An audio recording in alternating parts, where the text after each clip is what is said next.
We're back. Here we are.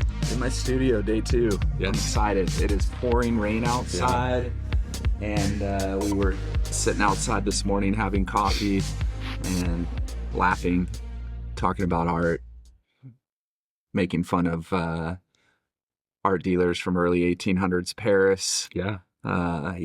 Just some fun stories for sure. Some Gertrude Stein and Leo stories, shopping and trying to buy a Cezanne landscape, and the art dealer kept bringing them apples. Yeah. Paintings of apples, paintings of nudes, and Gertrude and Leo laughing at Voltaire. And these are the type of things that happen when artists get together. These are things that should happen. You should go back and talk about funny stories from art history. At the Ty Nathan Clark compound. That's right.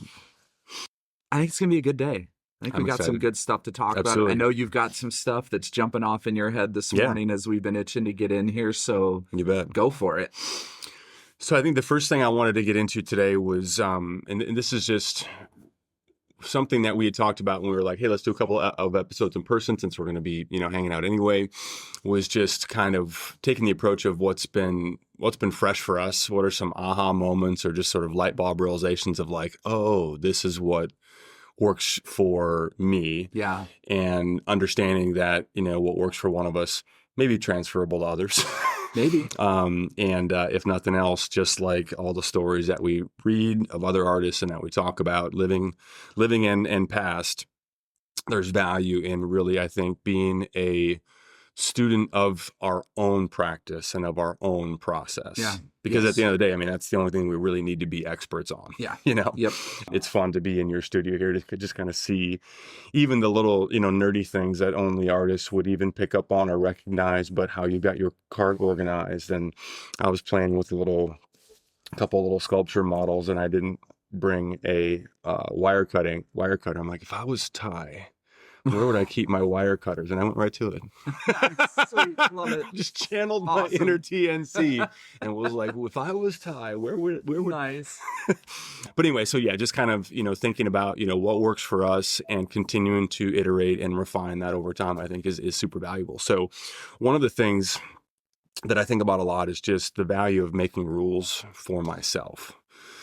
I'm a big fan of rules that I get to decide for me. Yeah. Uh-huh.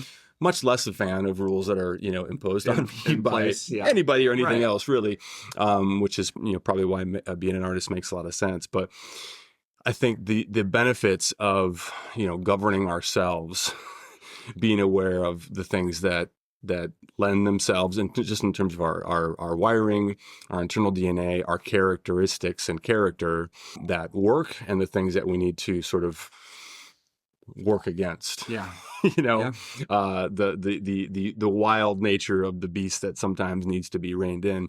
So anyway, for me, one of the big aha moments that I had recently was just the benefits of, and the importance for me of getting to the next step sooner.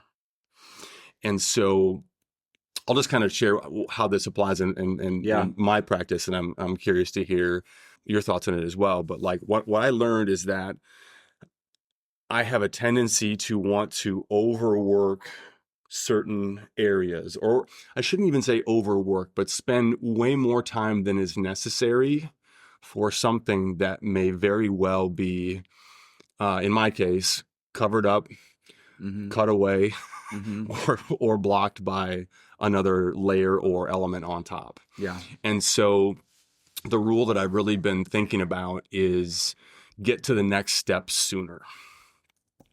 If I can get to the next step sooner. So rather than before, I would prioritize, I would just, and it wasn't bad, but I would spend way more time than necessary to get an element or get a component of a piece, much further along than it needed to be, because it hadn't yet met its partners in this particular work, right?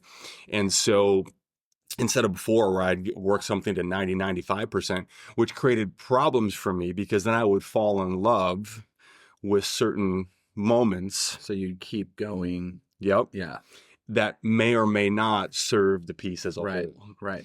And so I would create some unnecessary dilemmas for myself of like, oh, how do I retain that moment there when it didn't serve the composition overall Yeah. or what I was trying to say with that particular piece as it moves further along. You Right. know, so my new goal is, if I can just get something 2/3 of the way there, 70, maybe 80% of the way along, and then knowing that I always have the ability to, circle back once it comes together to the components and the areas and the moments that are going to shine, that are going to have a voice, in the finished work. That's really, really valuable for me. And so the value then is this for me, or are you going to say this out loud? For me. Okay, got it. I'm making notes on what you're saying in our shared notes. So we in got real time. little BTS for the kids. We're working out of a shared Google document, and I'm seeing what Ty's writing. I'm like, oh, is he telling me not to say this dirty word? Stop talking. Stop. I want to be like, hey, listen, we edit these. We can just cut stuff. Do you want me to read this while you're teleprompt? Are you teleprompting me? Oh, I feel like that's funny. I feel like I'm reading the news now. That's Yeah. good. So for me, once I think about like call it a rule, call it a standard, call it a guideline, whatever. But once I can identify something that is going to be helpful for me, at least for now, how can I turn that into a mantra and something that I can remind myself of? Yeah. That to me, I think is the broad takeaway. My specific rule may or may not apply to anybody else or most of anybody who's listening. But the idea of once a decision is made, once we identify something about our practice that we believe is going to be beneficial, to then turn into something that I can remind myself of over and over. Right. Because I don't know about you, but I have a lot of these moments where I'll be journaling, like we talked about in the last episode. I'll be audibly processing something or capturing something, be like, that's it. Mm-hmm. And these moments of clarity are brief. Yeah. They don't always sustain through the muck of the Sure. day-to-day, right? Mm-hmm. As we fatigue, as our stamina wears down over the course of a session, I find it to be extremely important to have certain positive phrases, mantras, things that I just kind of lock in and remind myself of. Sometimes I'll scrawl them on my studio wall, which are much dirtier than this beautifully pristine, clean church that we're in. this chapel to creation that we're sitting in right now. So for me, the rule is get to the next step sooner. The mantra is just simply an I am statement. I am getting to the next step sooner. And I just repeat that to myself out loud over and over again. I reread it on the wall. It's right where I make my coffee and where I fix my meals and stuff in the studio. I see it right in front of me as I'm at the sink, doing dishes and that kind of thing. And so that's really important. So back to kind of something from our Jerry Saltz episodes talking about how to be an artist, finish the damn thing. Yep. Just finish the damn thing. That's kind of the overarching principle here that I'm really going for is like, finish the damn thing, get to the next thing, right? These couple little, first couple of sculptures that I showed you last night, they're definitely pieces that I could have, and I suppose still could, spend way more time on, but it's like, no, they're as far as they need to be for what they were intended to be. Get to the next, right? Well, just so everybody knows, like just art life last night, and we talk about this all the time. Find those art partners, find those art friends out there. You've got to have some. Yeah.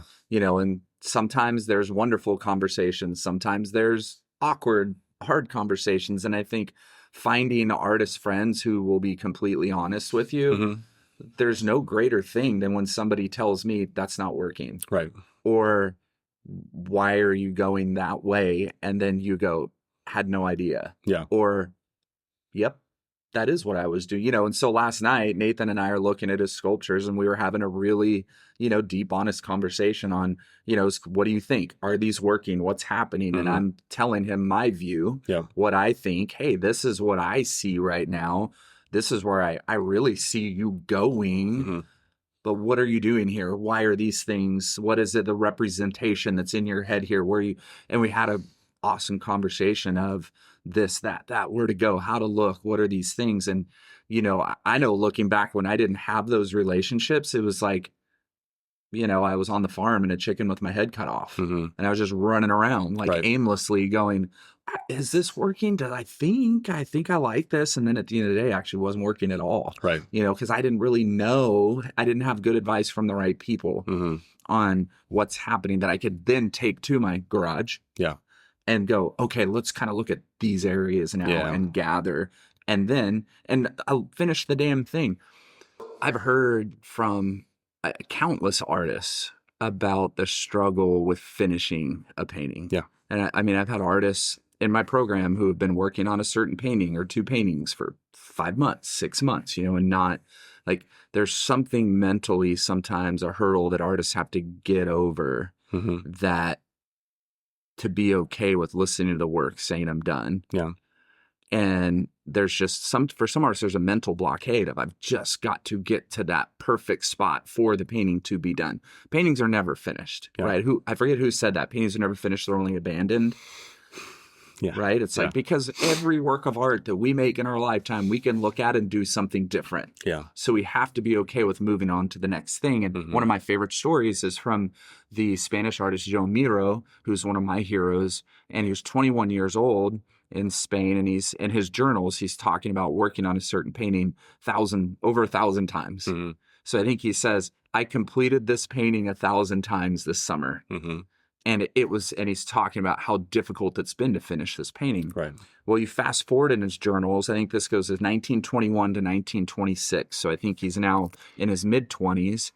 And he says, I've now completed hundreds of paintings this year.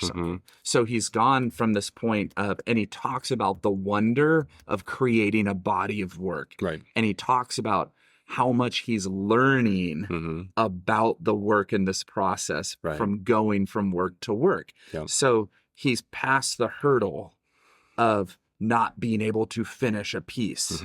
And he's realizing that no piece will ever be perfect. Yeah. But the only way to get perfection within the work is to keep jumping from piece to piece to piece to piece. Right.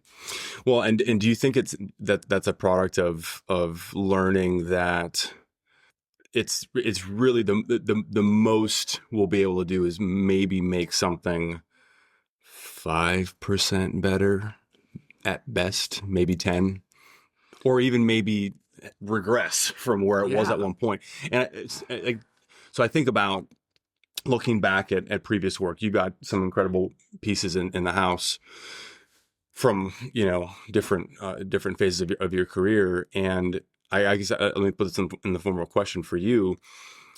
When you look back at some of the pieces that still today you're like, that you really enjoy looking at the most, that you feel are strongest, can you remember and think back to when you were making them, if in the moment you were like, oh, this is the one, or have they sort of presented themselves to be stronger over time? In other words, did you know in the moment, or... I would say there's a few that I knew in the moment, but many that have grown over time and have their purpose in place in that line of work. And I think it's David Bayless and Ted Orland that said in Art and Fear, the enormous amount of work that you make in your lifetime is for the few that soar. Right. And so, but I think I've grown really comfortable with that.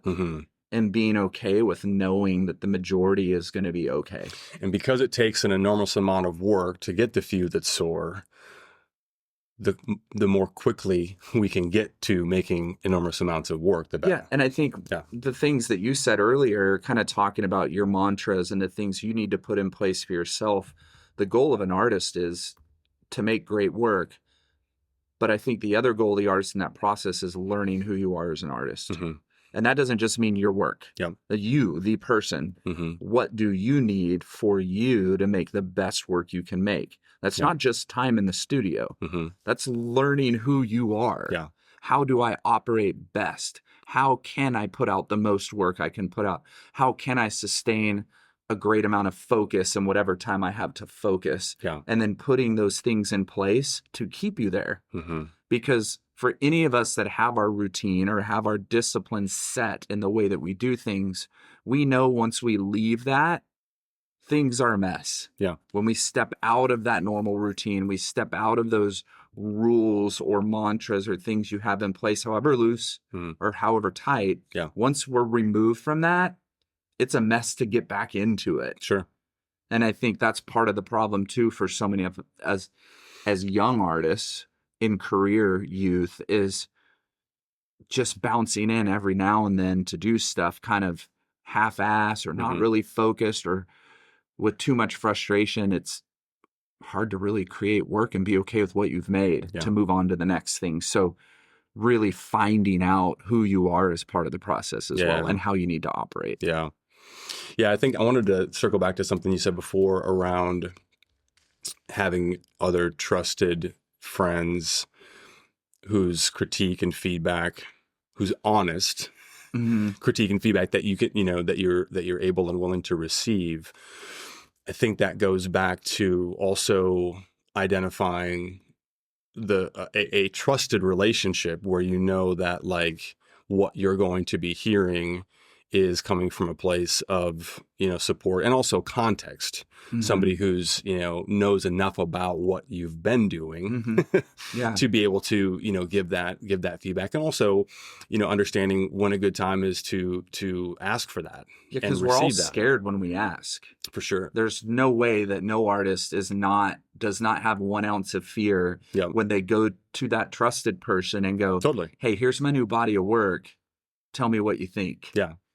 Because you're hoping you're on the right track. Totally. Because if not, you're going back to the studio and going, well, shit, do I start all over again? Yeah. Or are they wrong? Right.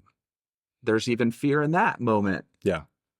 Are they wrong? I mean, there was a time when, this was a few years ago, I'm sure you remember this, when I had a solo show and I had a new body of work. I had those pieces with the folds, the sculptural paintings with other work. And I sent out what I call to my brain trust, trusted artists, trusted friends. And it was a PDF that had all the work in that body of work. And I asked everybody to let me know which pieces you feel are the strongest and which pieces you feel are the weakest. Right. So then I took that and I think I sent it to about 55 people. Old professors, mentors, artists from my program, other artist friends. And then I took a PDF and I put all the pieces on it and I hash marked all of them all the way through. And it helped me curate. Number one, because I was curating my own show. It helped me curate the work, but also gave me a really good sense of, is the new stuff working? Because I had very new ideas with old ideas. And it was really interesting to me that all the new ideas were the lowest of the selections from people. And all the older ones were the ones that everybody gravitated towards, which, as we know, Nick Cave says, new work is always most difficult for the existing audience. Because they're used to what they know. And one of my mentors, the Japanese-American artist Mako Fujimura, said, I like the folded pieces.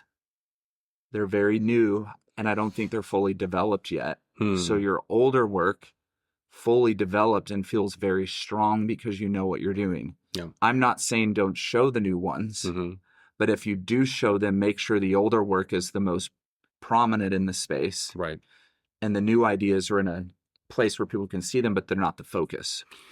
So it was really interesting to take all those things and then go back to the studio and look at it.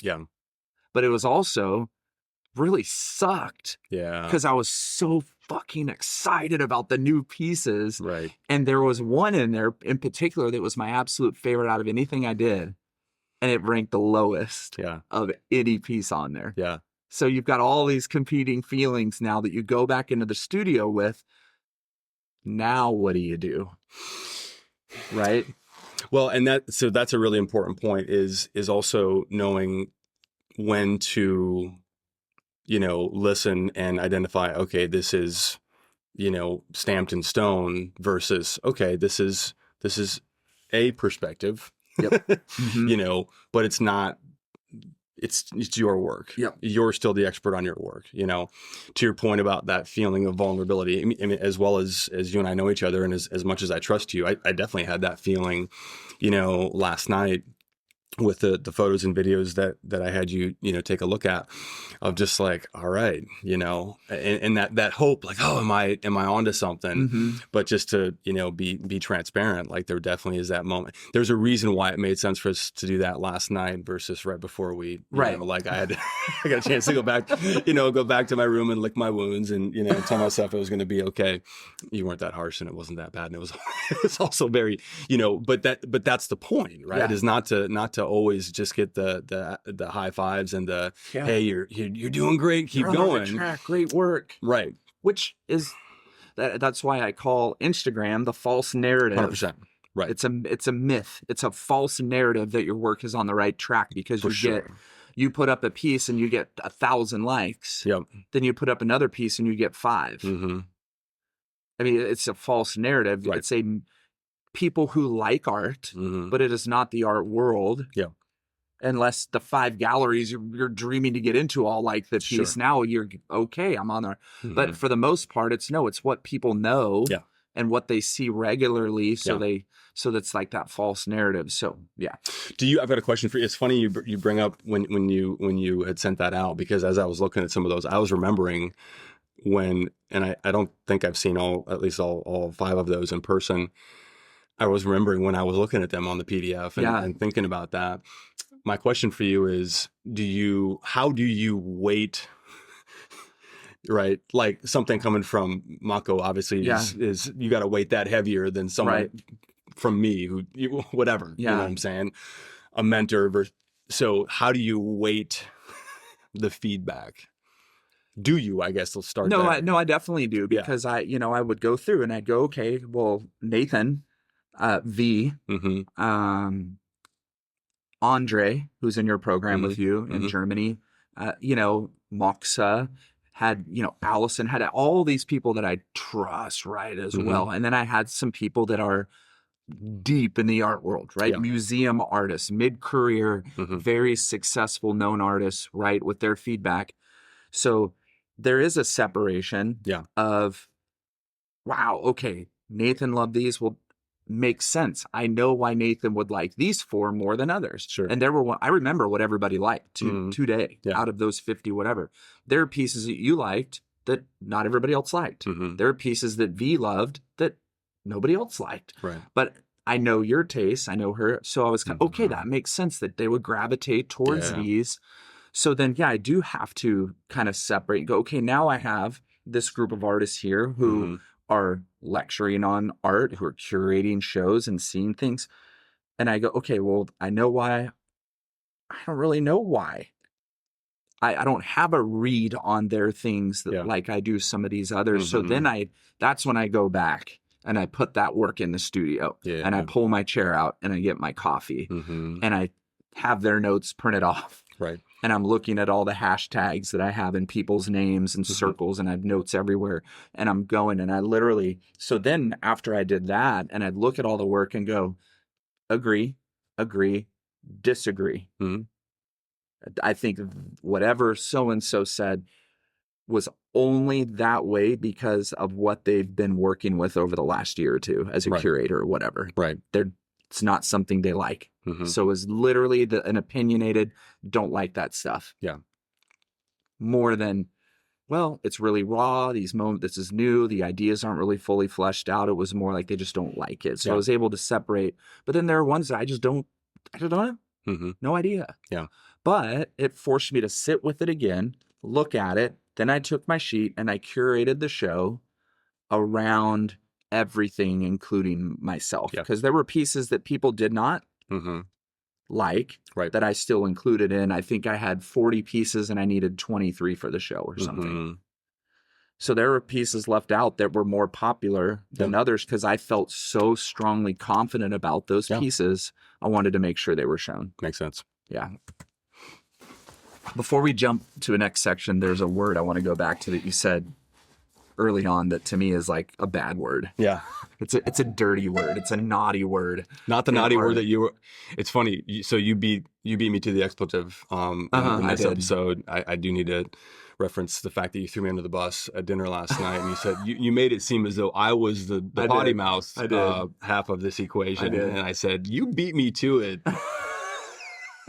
At dinner with family and friends last night, I said that one of my nephew's friends is here with us hanging out, and we were talking about the show. I said, yeah, well, Nathan's got a really bad mouth. And he said, oh, so is it explicit? Does that hurt your any ads? Your monetization? Your monetization? Yeah. And I said, oh, no, we're not monetized. I said, and he's the one that always cusses. So anyways, False. So here you said a bad word before me today, and that's the word overwork. Overworking is an artist's worst nightmare. We all know that. We get to the point where we really kind of like the work. Yeah. And it's feeling good. And then for some reason, our head is like, well, you need to add more. Well, just do these things now. Yeah. And I think there is an artist persona like fight. Like, right, it's like the old cartoon with the angel and the devil on your shoulders, right? And I put it in the last edit 2 episodes ago. I made sure to put that in the YouTube video. But it's like there's almost like there's something arguing, oh, no, it's not enough. And I've had artists in my program where they've created something really incredible. It's very minimal. But for some reason in their head, they think, well, it can't really be a painting if I don't put a whole lot of stuff on there. Right. Or a gallery won't really want it if it just has 4 marks and a bit of red. And I say, well, were you confident in that piece at that moment? Absolutely. Well, then why in the world would you think that a gallery or somebody wouldn't accept it if you're fully confident in it? And then what happens? You start to add and you lose what you had. So you keep adding more to try to get back. Yeah. Keep adding, keep doing more and more. And so I think that's why, and we talk about this all the time, sitting and looking and listening. We probably say this in every other episode because it's that important. Yeah. Artists, it's that important to put a chair in the middle of wherever you are, in your house, in your studio, outside, and line the work up you're working on, finished, unfinished, and spend time looking at it and studying it, because there are going to be moments where the work is there. Yeah. And then you push it past and it's no longer there anymore. Right. So I hate that word. Because when I overwork something, I'm sick. Yeah. I'm literally sick inside. I've got some pieces in here that I was working on and I felt really good about it. And I thought, what about this new idea? Now, I don't think an overworked painting is a waste. No. But what I'm saying is spend time listening so that you cut that down. Right. And have more finished work over here, and you're moving on to the new idea in the next piece. And that really, to bring everything full circle, that really does come back to becoming an expert on your own work. Yes. Right? Yes, absolutely. Because that, I think, is what will allow us to be less susceptible to believing the lie that maybe just a little bit more will make it better. Yep. Yeah, I had a show years ago, and I was doing a lecture with a museum curator, and she was walking the show with me and asking a number of questions, and heady freaking questions, like big time curator questions, and some I could answer and some I couldn't, and that is what pushed me even more to be an expert of my own work. There were questions I should have been able to answer. Yep. There were some I was caught off guard and not ready to answer because I was like, how does she know that, about my work? And so I had that nervousness and I was fumbling, and I figured it's better just to not talk and say I don't have an answer, which I think is fine, because you don't want to just make something up, which people do a lot in the art world because it's easy to make stuff up. But I want to be so educated about my work that when I'm nervous and I get a question, I'm like, damn, really? I can answer it without being nervous and not fumbling. And so I spend all that time really looking at my work. And that's why going and looking at others' work is so important too, because it gives you an understanding about your own. Looking at work you like, looking at work you don't like, and really looking at it, asking questions, writing about it, and then going back to your student, looking at your work. Now you're even more informed. Yep. Because there's going to be a day and time, I hope for all of you, where you have that person that you look up on a pedestal that starts asking you questions about your work. You want to be so confident in what you know. Not just person, but people. People. You sent that PDF to 55. I did. So, but that's why it's important to take time and really look at your work. So you don't overwork it, but so that you're really educated about your work. Yep. And you can answer those hard questions. And then also understanding that at the end of the day, we are the preeminent expert on our own. We are the expert. You are the expert on your work. So as much as you believe in and trust the input, the feedback, the critiques that you're getting, when it's all said and done, you get to decide what to do with what you've received. Well, and you need to answer in confidence, because sometimes we get the question, well, what is this? Why is this? And you go, I just did it. Mm-hmm. There's no meaning behind that. That's just what I did. Yeah. But when you can answer that in confidence, Mm-hmm. it's a lot different than, well, I don't know, I just kind of did it. Mm-hmm. Right? When you start to echo a non-confidence in your work, that makes the curator become less confident Yeah. about looking at and talking about your work. Yeah. And that's not it's a word to say, that's not a like lofty, snobby thing Mm-hmm. for a curator to hear you non-confidently talk about your work and then be turned off. Yeah.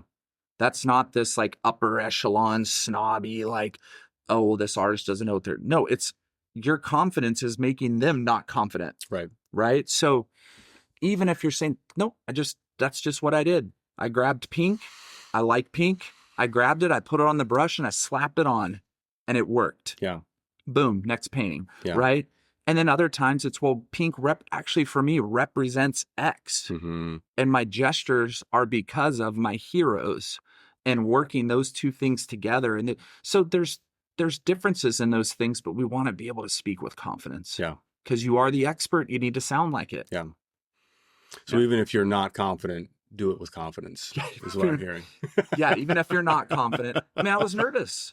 Be unconfident confidently. Yeah, I mean, and I was scared in that moment. I have somebody here that I'm like, wow, their resume, I want you to curate my shows someday type moment, right? So I'm a little non-confident in myself. In my first solo show with this person literally walking every painting with me in the room, I didn't know that was happening. Right. We were doing a lecture. She wanted to stop by and see the work. Hey, let's walk the room. What? Right? Mm-hmm. And then I'm getting every question in the world. Yeah. She knew my heroes by looking at my work. Sure. She called them out. You love Twombly. You love Tapas. You love, right? It was there. Mm-hmm. And I could confidently say, yes, I do. Major influence in these 4 pieces. Right. Yeah. And then, then she got into archival. Yeah. And then you're really gulping. Gulp, gulp, gulp. Yeah. So anyway, that's a story for another day. Okay, Nathan, life. We're all human beings. We all have these goals with our art, with our work, and sometimes life gets in the way. Mm-hmm. How we deal with life, our emotions, difficult situations, hard things that happen to us on the outside, we still have to be in the studio. How we deal with those things and those emotions can get in the way of our work or can feed into what we're creating. And I know that you lost a friend recently that has been really difficult for you. And I know you called me that day and we talked about his very emotional moment. And how have you learned? And I know we've talked about this a little bit in our trauma episode on Louise Bourgeois. Mm-hmm. So Nathan and I it's almost a 2-hour episode on Louise Bourgeois from, I think, last year, where we really kind of talk about healing and trauma from her perspective and then our lives. But this is recent. Like you're in a moment where you're experimenting and you're creating new ideas and new things based on where you're going with your work. And then it's like dead stop emotionally because work-wise, you've been on a high. You had solo show in Germany last year, first major solo show. You've got work changing, developing, and then all of a sudden, like, how do you deal with that? Yeah, I mean, it's something you said as you were setting that up. We still have to be in the studio. I think it's important to reframe that with we still get to be in the studio. We still get to be in the studio. because we have the tremendous gift of being engaged in something where we get to take whatever's happening and do something with it. Yeah. Yeah. So comparing my recent experience with what it would have been like in a more, traditional job, it would have been much more difficult to focus on whatever, bullshit task or meeting or whatever the thing, would have been, as opposed to, no, it's an opportunity to be able to take what we're experiencing on every part of the spectrum of human experience and actually take it into the work, So I think that I guess I'll share a bit of the backstory. So this is a friend from recovery.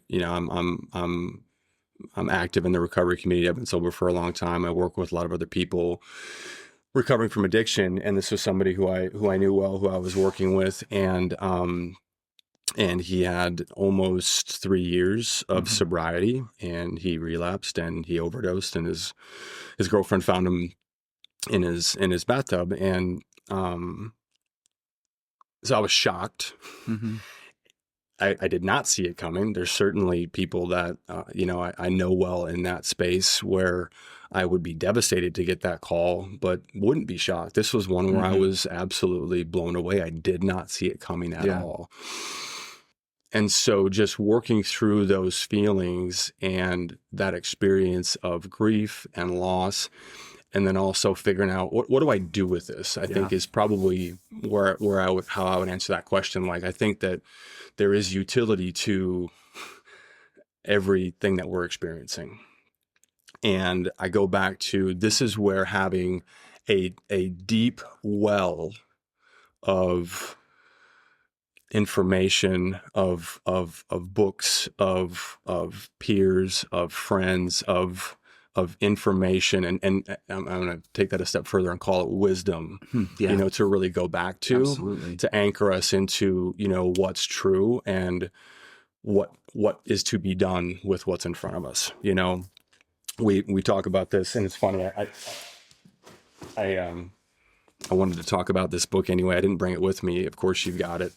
And I literally, the excerpt that I wanted to read from it today, I turned right to that page. Nice. Like, it literally open, and you've got a number of, for those of you watching, look at Ty's. I mean, this is something. I mean, look at this color coding. I mean, this is somebody who's intentionally going through a book. And do these colors mean anything? Yeah, it's just hoping that Nick Cave is watching and he's thinking that I'm like studying every word that he says. And we should clarify, we're talking about Nick Cave, the musician, not the sculptor. So this is from Faith, Hope, and Carnage, which is a tremendous book that we've referenced more than once already. So he writes, all my songs are written from a place of spiritual yearning because that is the place that I permanently inhabit. To me personally, this place feels charged, creative, and full of potential. And so this is somebody who's lost 2 sons, tragically young. I think both. One was, I think, in his teens, and one was maybe in his early 20s, I want to say. Yeah. And so this is somebody who's dealt with grief at about the deepest level. I mean, I don't think there's anything, worse than losing a child. And having watched my my parents go through that, I can, just from an observation, close up perspective, I can attest to that. He goes on to write, perhaps grief can be seen as an exalted state where the person who is grieving is the closest they will ever be to the fundamental essence of things. Because in grief, you become deeply acquainted with the idea of human mortality. You go to a very dark place and experience the extremities of your own pain. You are taken to the limits of suffering. As far as I can see, there is a transformative aspect to this place of suffering. We are essentially altered or remade by it. Now, this process is terrifying, but in time, you return to the world with some kind of knowledge that has something to do with our vulnerability as participants in this human drama. Everything seems so fragile and precious and heightened, and the world and the people in it seem so endangered and yet so beautiful. And so I spent time with this book. I reflected on it journal on it, like trying to take what I'm feeling, take what I'm experiencing and take it into the work, you know? And so to me, it comes back to this idea of, you know, to his point about that heightened sense of mortality. I think a lot about what if this was the last thing I ever made, Yeah. you know, and how I really want to treat every day in the studio, everything I'm working on as though I'm going to have 80 more years to make work. Yeah. And as though this could be my last day in the studio. To keep one foot planted in both of those spaces, I think is very healthy, you know, for me.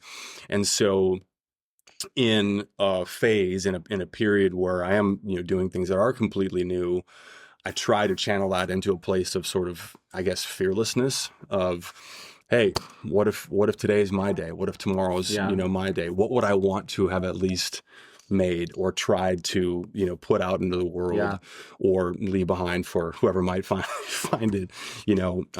I think that's really, really important. So just that mindset of like, we don't have to go back in the studio. We don't have to keep working. We get to keep working. So whatever we're experiencing, taking that into the work and trying to channel it in a useful way. We get to be in a place, we get to do something where we actually can use whatever's around us, whatever we're experiencing, and not just be dependent on, oh, I'm feeling good, it's 72 degrees outside, you know, everyone in my world has been nice to me so far today. Traffic was smooth. I slept great last night. Everything. No, we can't. Our work can't be conditional. Our work can't be based on things, you know, being right and being perfect. And furthermore, I think using what's in front of us to whatever good purpose we can is really, really important. Well, I think, what you said there about the work can't be conditional. The time, the process cannot be conditional. Like that's, if you want your work to be strong and to possibly stand for a long time, you can't put conditions around when and how you work. Yeah. You have to find a way to be disciplined with getting to work in the face of anything. Because shit happens. Yeah. This is, like Nick Cave just said, we're all playing a part in this drama called humanity. Right. Every one of us. Yep. At different levels, with different possibilities, with different things happening to us or not happening to us. So we have to be unconditional in our work. Yeah. In the face of anything. And I think the mindset of you switching, me saying we have to get in the studio, that we get to be in the studio, that we get to make art. I think that's a fabulous mindset to always remember in the face of any adversity or any rejection or anything that may be coming. Gosh, well, I'm glad I get to go make work today. Because I know myself, I don't know how I could handle anything very difficult if I wasn't an artist. Right. I don't know how other people do it, because I've always had the ability to go paint or sculpt when something terrible happens and use and channel. Right. Now I've definitely channeled and handled those things in the very wrong ways in the past, but I've still been able to go in and take some of that out and put it into work. Right. So it's a magical, supernatural thing. Yeah, absolutely. So learn how to make work in the face of all those things. I would even say, to take that a step further, it comes down to acknowledging we cannot, of course, control what happens to us, what happens, you know, in our world or to the people that we care about, but we do get to decide what that means. Yeah. We get to assign meaning to the things that happen to us. And so in this case, the meaning that I chose to assign was, I'm going to be bold. I'm going to be more fearless. I'm not going to, you know, hold back. Yeah. And what the work may have been about initially, I'm not trying to set aside my thoughts and feelings and emotions around that.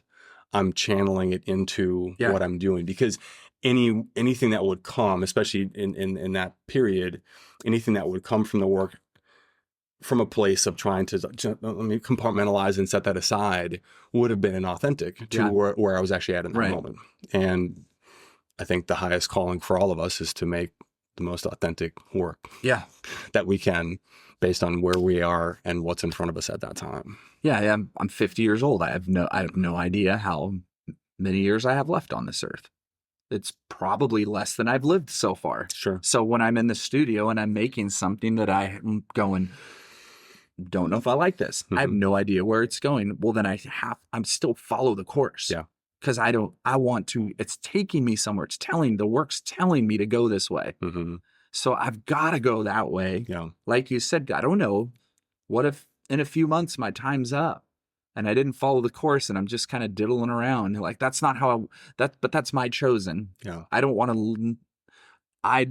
to live that way as an artist. I want to always be driving forward. So even if the work's taking me to uncharted territory that feels really uncomfortable and weird and not right, I have to trust my own intuition that I know it's telling me to follow its lead. Right.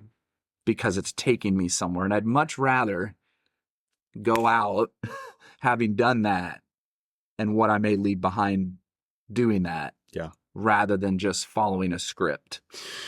And having, back to that idea of having a deep well to pull from, we don't know when we're going to need these things, but having them ready in advance, exposing, in this context, exposing ourselves to real wisdom, great thinkers that have come before us, and having those in the arsenal to be applied, when things get a little gnarly and get a little rough. In your guest room, you've got your winter coats hanging in that closet. You don't need them right now. Yeah. But you will. Yeah. And you already have them. So that when the cold comes, when the snow starts flying, like you're prepared. You already have what you need to deal with the conditions that are put in front of you that you can't control, but you've got them prepared. You're ready. You know?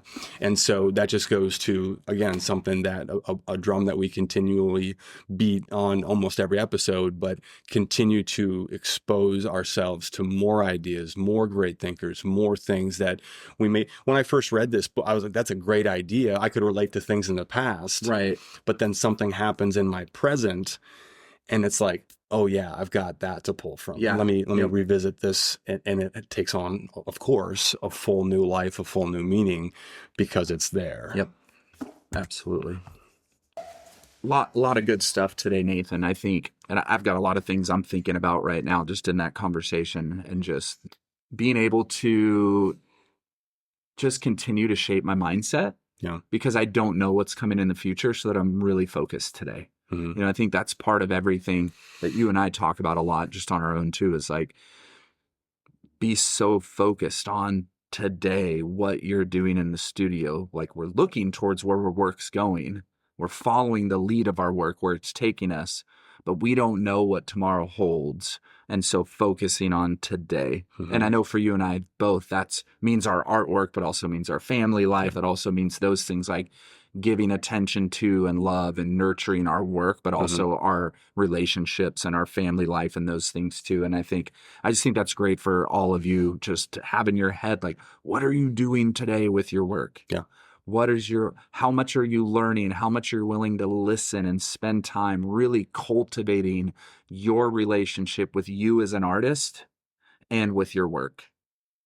Figure those things out. Sit down. I do a practice with all the artists in my mentorship program, and I have them write their own personal statement to themselves early on in the program. Yeah. It's not an artist statement for your website. It's a personal statement for you. Why are you making your art? What is the purpose of yourself making your art? And what is your big dream for yourself? Yeah. It's that personal mantra. What am I doing here? What are you doing? What am I about? Yeah. But right. So that's something I just encourage you all to do as we close, to like, do that. Have you really had that conversation with yourself? Have that conversation with yourself and then hold yourself to it. Yeah. Shoot for the stars. But don't wait to keep making work. Yeah. These are exercises that evolve and change over time. And so understand that this is not something that you have to have dialed in and No. perfect before. These are concurrent It's going to change as you change. activities. Yeah. Absolutely. Yep. You know, so doing and taking these ideas into the work and then listening. I've learned way more from the work Yeah. than I have from what I sat down to. Both are important. Right. You know, but feeling, and I've fallen that trap at times. Okay, I've got to have this whole body of work. I've got to have everything dialed before it's like, no. No.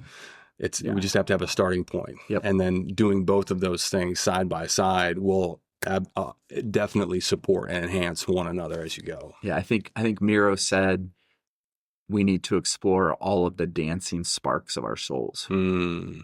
And that was in that moment when he started making all the work. Right. He's exploring all of the dancing sparks of his soul, Mm. not just the one, all of them. So go do that. Feels like a good place to stop. Yeah.